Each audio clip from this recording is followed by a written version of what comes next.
आज आपल्या आखरे गावामध्ये आपल्या गावाचे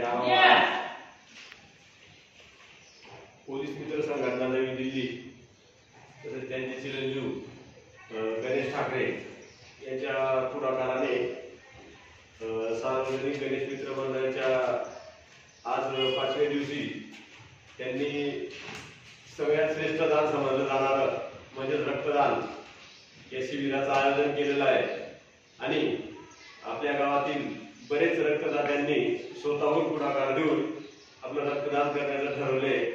म्हणून आज आपल्या आखरे गावाचे ग्रामदैवत श्री बुद्धेश्वर महाराज आणि हिंदवी स्वराज्याचे सरसंस्थापक छत्रपती शिवाजी महाराजांच्या पुतळ्याला पूजाविधी करून आपण रक्तदान शिबिराला सुरुवात केलेली आहे। त्यानिमित्ताने आपल्या गावातील सगळे ज्येष्ठ श्रेष्ठ तरुण मित्र मंडळ उपस्थित आहेत। सगळ्यांनी रक्तदान करावं आणि आपल्या आरोग्याची व दुसऱ्याच्या आरोग्याची काळजी म्हणून रक्तदान करावं अशी मी आखाड्याच्या सगळ्या नागरिकांना तरुणांना विनंती करतो आणि त्यांनी हा कार्यक्रम घडून आणला त्यांना पण धन्यवाद देतो। त्यांनी एकदम चांगला सामाजिक कार्याला सुरुवात केली म्हणून सगळ्या गावाच्या वतीने त्यांचं दोघं पिता पुत्रांचं शब्दांनी स्वागत करतो आणि चांगल्या कामाला त्यांनी असेच पुढाकार घेत राहावं अशी मी त्यांच्याकडून अपेक्षा ठेवतो। माझे दोन शब्द संबोधतो।